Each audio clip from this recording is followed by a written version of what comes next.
বাংলাদেশের মৃৎশিল্পের ঐতিহ্য অনেক পুরনো, ঠিক যেমন মহেঞ্জোদারো ও হরপ্পা সভ্যতার মতো।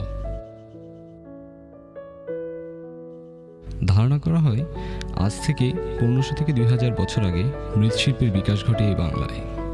ময়স্থানগড়, ওয়ারিবটেশ্বর, গোবিন্দভিটা, পাহাড়পুর, ময়নামতি প্রভৃতি স্থানগুলো মৃৎশিল্পের এক উজ্জ্বল দৃষ্টান্ত, আর কান্তজির মন্দিরটি মৃৎশিল্পের এক অনন্য নিদর্শন।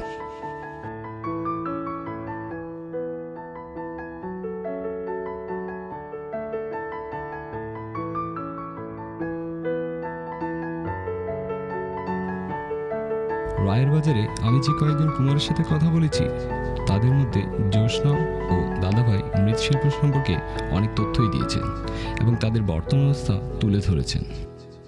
দাদাভাইকে মূলত মৃৎশিল্পের অন্যান্যদের চেয়ে একটু আধুনিক এবং একজন সফল কুমার বলা যায়।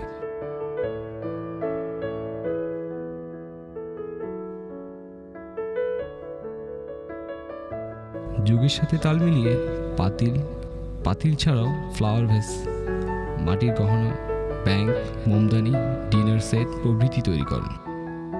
তিনি ঢাকার বেশ কয়েকটি জায়গায় ইন্টেরিয়র ডিজাইনের কাজ করেছেন।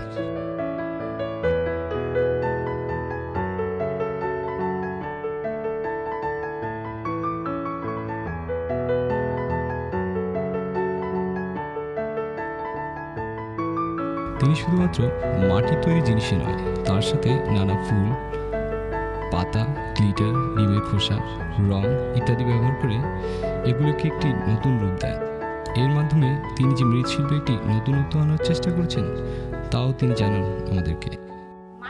মাটির মধ্যে মাটিটা কি, তো আপনি ইন্টেরিয়র ডিজাইনের অন্তর্মহলে যে সাজসজ্জা, আমরা যখন সিরামিক্স, প্লাস্টিক বা কাস্টিং যেগুলো ব্যবহার করতেছি বা ফাইবার জাতীয় যে জিনিসগুলো, এটাকে আমরা মাটিটাকে কতটা সহজভাবে এবং নান্দনিকতাভাবে ঘরে সাজানো যায়, অফিসে ডিসপ্লে করা যায়, বা একটা অফিস তার ক্লায়েন্টদেরকে কী ধরনের গিফট তৈরি করা যায়, মাটির উপরে এই কাজগুলো নিয়ে আমার গবেষণা। ঠিক আছে, যেমন আপনার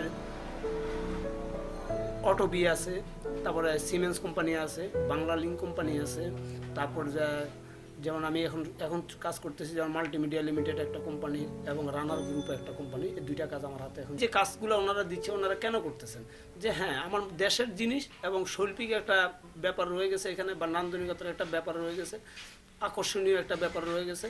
হ্যাঁ, আবার ওনার যে রানার গ্রুপের যেসব পণ্যগুলো, যার তারা যে হুন্ডা বা বড় বড় গাড়িগুলা ইম্পোর্ট করতেছে বা এখানে প্রোডাক্ট করতেছে, এটাকে বাজারজাত করার জন্য ওনার ক্লায়েন্টদেরকে বা ডিলারদেরকে ওনার গিফট করার জন্য, অনার করার জন্য যে জিনিসগুলো দিচ্ছে, এই তার মধ্যে এই মাটির জিনিসটা হলো খুবচেয়ে সুন্দর একটা ব্যাপার। হ্যাঁ, এখানে টেকনোলজির প্রবলেম আছে এবং যারা চারুকলা থেকে পড়াশোনা করে বের হচ্ছে তারা ওইখানে সাপোর্ট দিতে পারতেছে না। সাপোর্ট দিতে গেলে তাদের যে ফিনান্সিয়াল বা টেকনোলজি সাপোর্টটা প্রয়োজন, এটা তারা পাচ্ছে না এবং দিতেও পারতেছে না। নিজেরা না পারলে তো অন্যকে দিতে পারবে না। এটা পাবে কিভাবে? এটা পাইতে হলে মনে করেন আমাদের যে চারুকলা ডিপার্টমেন্ট থেকে ছেলেমেয়েরা পাশ করে বের হচ্ছে, ওরা যে যে বিষয়ের উপর বের হচ্ছে, তারা এটার উপরে যে এক্সপেরিমেন্ট করবে বা গবেষণা করবে, সেরকম আলাদা কোনো গবেষণা বা মিউজিয়াম নাই যে সব প্র্যাকটিস করতে পারবে। ওইখান থেকে তারা এটাকে যাচাই বাছাই করে তারপরে এটা শিল্পের যারা কাজ করে, মৃৎশিল্পের কাজ করে, তাদের দাঁড় গোড়ায় পৌঁছাতে হবে।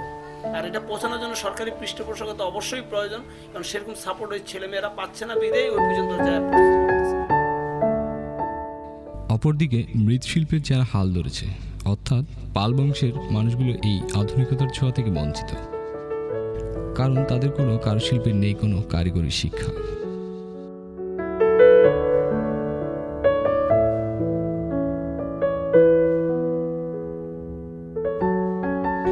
জ্যোৎস্না পাল মূলত পাল বংশের ধারণা অনুযায়ী এই কাজ করেন।